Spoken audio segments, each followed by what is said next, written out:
ఒకసారి ఎవరు ఎక్స్ప్లెయిన్ చేస్తారు క్లియర్గా? చెప్పండి, అసలు ఏంది ల్యాండ్ నేపథ్యం ఏంది, ఈ ల్యాండ్కి మీకున్న అనుబంధం ఏంటి, అసలు మీకు ఏమైనా సంబంధం ఉందా మీ రైతులకి? నా పేరు చిర్రరాజు. నేను ఈ స్థానిక గ్రామస్తుడిని. నాతో పాటు ఇక్కడ ఉన్నటువంటి రైతులందరూ కూడా ఈ గ్రామానికి చెందిన వాళ్ళే. అయితే ఈ భూములు మాకు అప్పుడు ఇందిరాగాంధీ గారి పీరియడ్లో భూ సంస్కరణలో భాగంగా సీలింగ్ సర్ప్లస్ కింద డిక్లేర్ చేయబడ్డటువంటి ల్యాండ్స్. ఇందుకు సంబంధించిన బహదూర్కు సంబంధించిన ల్యాండ్స్ ఇవి. మాకున్న డాక్యుమెంట్స్ సార్, ఇక్కడ ఇది చూస్తే మీరు ఎంతమంది రైతులు మొత్తం? దాదాపు 150 కుటుంబాలు సార్. దాదాపు ఒక 700 నుంచి 800 మంది జీవనాధారం ఇది. ఏ ఇయర్ వరకు మీరు అందులో సాగు చేసుకున్నారు? మేము ఈ రోజు వరకు ఉండే 2022 వరకు ఉన్నాం మేమే. ఆ తర్వాత కొంచెం కొన్ని దొంగాడలు తీసుకొచ్చి పోలీస్ ప్రొటెక్షన్ తీసుకొచ్చి 200 మంది పోలీసులు ఇక్కడ పెట్టేసరికి మేమంతా భయపడిపోయి కాల్ చేసుకోవాల్సిన పరిస్థితి. ఎంటర్ అవుతున్న మనుషులు ఎవరెవరు మేజర్ గా? కోహినూర్ గ్రూప్స్ వాళ్ళు సార్. అహ్మద్ కాద్రి వాళ్ళు డైరెక్టర్ ఆ కంపెనీకి. వాళ్ళ కంపెనీ మనుషులందరూ కలిసి ఈ ఊర్లో కొంతమంది బ్రోకర్లను పెట్టి ఇంతమంది రైతులందరూ పుట్టగొడుతున్నారు. మెగా కృష్ణారెడ్డి ఎప్పుడు ఎంటర్ అయ్యిండు? వెరీ రీసెంట్, నాకు తెలిసి 3-4 రోజుల కిందనే. ఈ కోహినూర్ వాళ్ళకి ఏ డాక్యుమెంట్ లేదు, మేల్ వాళ్ళకి ఏం లేదు, శిల్పా మోహన్ రెడ్డికి ఏం లేదు. ఉన్నదంతా డాక్యుమెంట్ ఓన్లీ కరీం అలావుద్దీన్ అనే ఒక ముస్లిం అతనికి. లీగల్ ఎయిర్ ఎట్లా అంటే, మేము శివరాజ్ బౌద్ధులం అని చెప్పేసి కొంతమంది అనామత్తుకు పుట్టొస్తే వాళ్ళని తీసుకుపోయి రిజిస్ట్రేషన్ ఆఫీస్లో కూర్చోబెట్టి ఇక నేనే దీనికి ఓనర్ అని చెప్పేసి ఆయన చూడంగానే వీళ్ళకేమనిపించిందో రిజిస్ట్రేషన్ డాక్యుమెంట్లో జీపే చేయించుకున్నాడు సార్. ఇప్పుడు మీరు కొట్లాడుతుంది ఓన్లీ 613 సర్వే నెంబరా, లేదు ఈ 1024 ఎకరాల అన్ని సర్వే నెంబర్? మేమున్న ఇక్కడ రైతులం కేవలం 613 సంబంధించిన రైతులం మాత్రమే. ఇవి కాకుండా ఇంకా శివరాజ్ బౌద్ధుడికి మా ఊర్లో ఇంకా వేరే సర్వే నెంబర్లో 100 ఎకరాల భూమి ఉంది. అది వాస్తవం. అది ఇక్కడ మీరు ఈ చూస్తే ఇవి సీలింగ్ సర్ప్లస్ కింద ఇది చూడండి. అప్పుడు మేము రాకముందుకి భూమిలోకి ఎవరైతే మా ఊర్లో ఉన్నటువంటి కొంతమంది రైతుల పేరు మీద ఒక్కొక్కరి పేరు మీద 6 ఎకరాలు భూస్వాములది. అంతకుముందు ఏంటంటే నేను ఇంతకుముందు చెప్పినట్టు 119 అనే సర్వే నెంబర్, ఇప్పుడు అది 613 అయింది. ఇది పాత సర్వే నెంబర్. కంచ అంటే గవర్నమెంట్ ల్యాండ్ 373 acres 22 గుంటాస్. అందులో 6 ఎకరాలు ఒక ఆయన కబ్జాలో ఉన్నాడు. ఏనుగు నారాయణ అంటే ఆయన కబ్జాలో ఉన్నాడు. చాలా క్లియర్ డీటెయిల్స్. కబ్జా అంటే ఆయన 1973 ప్రకారం అతను సీలింగ్ డిక్లరేషన్ ఫైల్ చేసిండు. ఫైల్ చేసిన తర్వాత ఈ భూములన్నీ వీళ్ళ భూస్వాముల నుంచి గుంజుకొని మాసుడు నిరుపేదలు పంచినటువంటి భూములు ఇవంతా అదే సార్. ఇది ఇక్కడ మీరు చూస్తే ఇవన్నీ అవే. ఇక్కడ 10 ఎకరాల కబ్జా ఉంటుంది. ఇట్లా కబ్జాలు తీసుకొని అట్లాగే సేమ్ మూతకాని అంజయ్యకు దాదాపు ఈ ఊర్లో ఇదే సర్వే నెంబర్లో 28 ఎకరాల భూమి ఉండే అండర్ హిజ్ హోల్డింగ్. అయితే ఈయన దానికి వెళ్ళి గుంజుకొని మాసండి బీద బిక్కిలకు మంచురు. అంతకుముందు కానీ ఆ తర్వాత కానీ మొత్తం మా ఊరు రైతులమే ఈ భూములలో సాగు చేసినాము. ఇప్పటి వరకు ఇదంతా ఆయనదే. మీరు ఇక్కడ చూడండి, ఎక్కడైనా చూడండి ఇదంతా. సో మేము ఏం చెప్పుకొస్తున్నాం అంటే, ఇవన్నీ మా విలువైన భూములు. మాకు ఇందిరమ్మ గారు తీసుకొచ్చినటువంటి సంస్కరణలు దక్కిన భూములను మీరు అనామతుగా ఏ రోజు ఒక్క ఎకరం కానీ ఒక్క 10 గుంటల భూమి కానీ మీరు వ్యవసాయం చేయనటువంటి శివరాజ్ బౌద్ధుడు ఎవరైతే వారసులు అని చెప్పేసి ఈ భూములకు అక్రమ రిజిస్ట్రేషన్లు ఎవరైతే చేసిరో వాళ్ళు ఏనాడు కూడా ఈ భూములకు వచ్చి ఒక్కరోజు దున్ని దీన్ని ప్రొటెక్ట్ చేసిన వాళ్ళం కాదు. దీన్ని అప్పటి నుంచి 70-80 ఏళ్ళ నుంచి ప్రొటెక్ట్ చేసి దీని మీదనే జీవనాధారంగా బతుకుతున్నటువంటి రైతులము ఈ నాదరగుల రైతులము. అందులో ముఖ్యంగా ఎస్సీ, ఎస్టీ, బీసీ మరియు అగ్రవర్ణాల్లోని పేదలకు కూడా ఈ భూములు వంచడం జరిగింది. సో కనుక మేము ఏం చెప్తున్నామంటే, అయ్యా మేము ఆ రోజు పన్నులు కట్టినాం, మేము ఆ రోజు రెవెన్యూ శిస్తులు పే చేసినాం. మీరు ఏ సర్వే నెంబర్ వేసిర్రు ఎట్లా రాసుకురు అనే దానికి మేము బాధ్యులం కాము. మీరు చేసిన తప్పులకి, రెవెన్యూ అధికారులు చేసిన తప్పులకి రైతులను బలి తీసుకోవద్దు. మీరు రికార్డులన్నిటిని సరిచేసి మా యొక్క రైతులకు, నిరుపేదైన రైతులకు పట్టాలు పంచి మమ్మల్ని ఈ భూములకు హక్కుదారులు కల్పించాలని చెప్పేసి కోరుతున్నాము. అయితే ఇది ఇందులో భాగంగానే ఒక్క నిమిషం అండి, 2007 సంవత్సరంలో 2007కు ముందు 2006లోనే వీళ్ళు అంత జీపీఎల్ చేసుకున్న తర్వాత మేము ఈ కరణ్ ఫ్యామిలీ ఎవరు?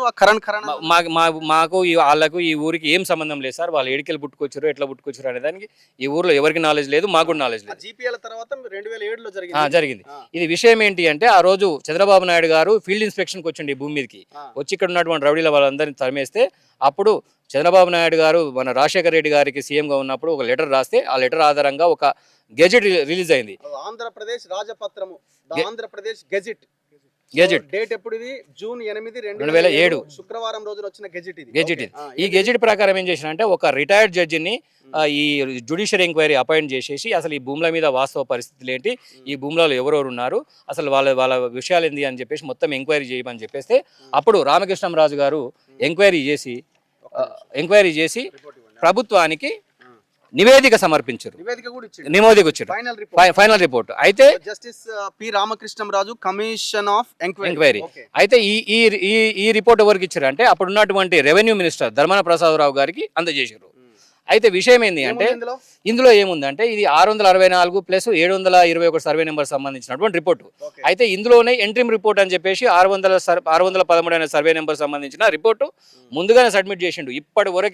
ఇప్పటి వరకు నేను ఆ రిపోర్టు కోసం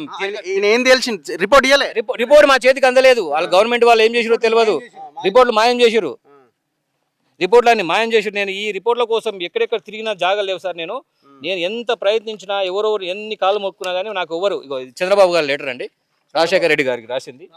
సో ఇది ఆనాడు చంద్రబాబు 2007లో ఈయన లీడర్ ఆఫ్ అపోజిషన్లో ఉండే గవర్నమెంట్లో రాజశేఖర రెడ్డి ఉండే, కాంగ్రెస్ గవర్నమెంట్ ఉండే. అప్పుడు చంద్రబాబు ఈ భూముల మీద 613, 664, 721 ఈ సర్వే నెంబర్ల మీద సో ఆయన రాజశేఖర రెడ్డికి రాసింది దీన్ని తేల్చాలి, మాట్లాడాలని. ఇప్పుడు రాజశేఖర రెడ్డి ఏమో కాంగ్రెస్, చంద్రబాబు ఇప్పుడు రేవంత్ రెడ్డి కూడా కాంగ్రెసే, చంద్రబాబు నాయుడు రేవంత్ రెడ్డి గురువే. అలా అన్ని రకాలుగా చూసుకున్న ఇద్దరు నాయకులు మీకు కావాల్సిన వాళ్ళే కదా. సార్ ఇంకోటి, మేము రైతులకు మధ్యలో గొడవలు జరిగి 1966లో మేము ఓఎస్ సూట్లు ఫైల్ చేసుకొని ఇంజక్షన్ తెచ్చుకున్నటువంటి భూములు ఇవి. ఆ రోజు లేనటువంటి 66లో రూపాయి అంత పశువుల కాపర్లు, గొర్రెల కాపర్లు ఉంటే వాళ్ళందరూ వాళ్ళ యొక్క కష్టార్జితాన్ని కోట్ల రూపాయలు కోట్ల మాకు మేముగా తెచ్చుకున్నటువంటి ఇంజక్షన్ ఆర్డర్స్ ఇవేవి కూడా ఆ రోజు కనిపించాయి. ఈ రోజు ఏమి అంటే వీళ్ళకు భూమికి ఏం సంబంధం లేదంటారు. స్టాంప్ చూడండి, 35 పైసల స్టాంప్ 1966లోనే దీని మీద గొడవలు ఉన్నాయట. అంటే వీళ్ళకి మధ్య ఏదో గొడవలు ఉన్నాయి, వాళ్ళు కోర్టుకు పోయినారు. అప్పుడు ఏ శిల్పామోహన్ రెడ్డి లేడు, ఏ మెగా కృష్ణారెడ్డి లేడు, కోహినూర్ లేడు, ఎవరు లేడు. అప్పుడు ఏ గోల్డ్ స్టోన్ ప్రసాద్ లేడు. ఇదేంది? ఇది మేము కబ్జా ఉండి మేము ఇక్కడ చూడండి మీరు. Okay. In Kasra 5550 classification of column it is recorded as Sarkari and Patadar column Ilaka Shukraj Bali. Occupation in column it is recorded as Riyal Nadargul. ఇక్కడ మీరు చూస్తే మేము ఇక్కడ ఉన్న చూడండి 1958-59 పోరంబోకు సర్కారీ రియాయల్ నాదర్గుల్ ఖుష్కి శిస్తు dry cultivation by the villagers of Nadargul around 200 acres and Shiva Jamabandi imposed for writing in such transaction 1960 172 rupees మేము పే చేసినాం. 1961-62 మేము 481 రూపీస్ పే చేసినాం. 1966-67 మేము ఇట్లా మేము ప్రతి రోజు కూడా దీన్ని ప్రొటెక్ట్ చేసుకుంటూ వస్తాం. మీరు డబ్బులు కూడా కట్టినాం మేము పన్ను కాయిదాలు ఇవన్నీ మాకు.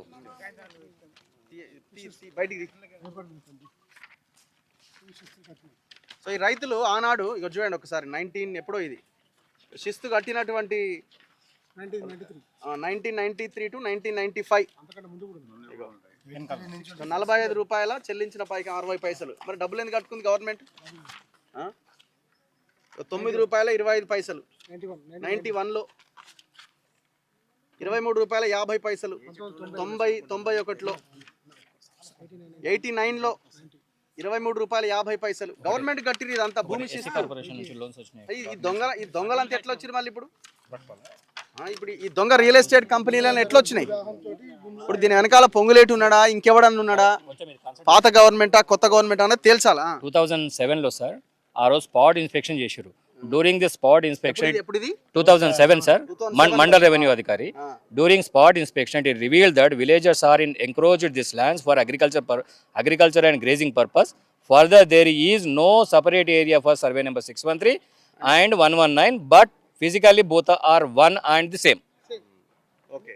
సో మేము ఏం చెప్పుకొస్తున్నామంటే మీరు సర్వే నెంబర్లో ఉన్నటువంటి డిస్క్రిపెన్సీ మీరే క్రియేట్ చేసి మీరే దాన్ని సాల్వ్ చేస్తున్నట్టు యాక్షన్ చేసి ఇక్కడ ఉన్నటువంటి వందలాది మంది రైతులకు దక్కాల్సిన భూములను పూర్తిగా రెవెన్యూ అధికారులు తుంగదొక్కి మా హక్కులన్నీ ఈరోజు మమ్మల్ని రోడ్డు మీకు తీసుకొచ్చారు.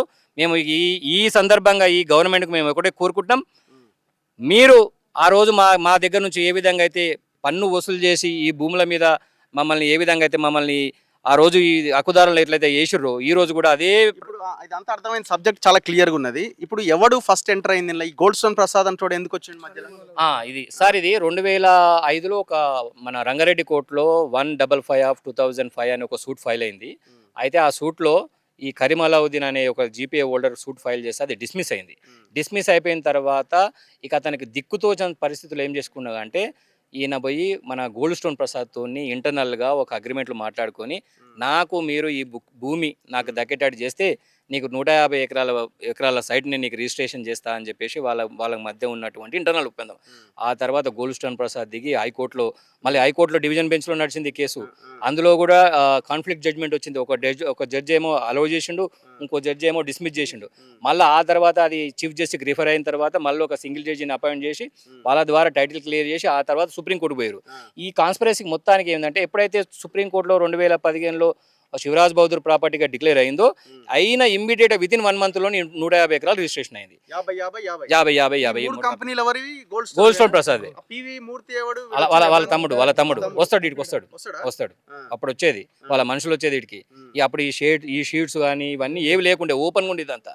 మేమంతా వ్యవసాయం చేస్తుంటే ఇది మీది కాదని చెప్పేసి బెదిరిస్తుండే మమ్మల్ని. రీసెంట్ గా కూడా సుప్రీం కోర్టులో ఈ గవర్నమెంట్ కూడా ఇది గవర్నమెంట్ ల్యాండ్ అని అఫిడవిట్ చేసినట్టుంది కదా? అవును సార్. అయిన తర్వాత వీళ్ళు ఎట్లా పెట్టిరు మరి ఇవంతా? అయితే వాళ్ళకి ఎట్లా పెట్టిరు అనేది గవర్నమెంట్ ఆఫీషియల్స్ చెప్పాలి. ఇప్పుడు మేమేమంటున్నాము, మీరు సీలింగ్ యాక్ట్లో దాని సీలింగ్ ల్యాండ్గా డిక్లేర్ చేసారు 2025లో. మేము ప్రజావాణిలో కానీ లేకపోతే మీరు మమ్మల్ని వాళ్ళని పర్సనల్గా పోయి కలిసి మేము వినతి పత్రాలు ఇచ్చినప్పుడు కూడా మేము వస్తాం చూస్తాం అనేది ఉంది, కానీ ఎటువంటి యాక్షన్ తీసుకోలేదు. మాయావందరి యొక్క డిమాండ్ ఏంటంటే గవర్నమెంట్ ఒకవేళ దీన్ని టేక్ ఓవర్ చేసి ఇక్కడ ఉన్నటువంటి రైతులందరికీ న్యాయబద్ధమైనటువంటి ధర్మబద్ధమైనటువంటి దానికి సంబంధించిన కాంపన్సేషన్ కానీ లేకపోతే హౌసింగ్ సైట్స్ కానీ అలాట్ చేస్తే మేమందరూ కూడా మీ ప్రభుత్వం పేరు పోయిన గవర్నమెంట్ లో ఉన్న వాళ్ళు ఏం చెప్తున్నారు, దీన్ని మేము ఆల్రెడీ హార్డ్వేర్ పార్క్ ఇవ్వడం జరిగింది అన్నది వాళ్ళు చెప్తున్నమాట. అవును సార్, 2007లో ఇది హార్డ్వేర్ పార్క్ ఇష్యూ చేయడం జరిగింది ఏపీఐఏసి గవర్నమెంట్లో. అప్పుడు ఆ ఏపీఐఎస్కి అలాట్ చేసినటువంటి ఏదైతే అలాట్మెంట్నే ఈ శివరాజ్ బౌద్ధర్ అనే వారసులు దాన్ని ఛాలెంజ్ చేయడం జరిగింది. దాని మీద ఆర్డర్స్ అయినాయి సార్.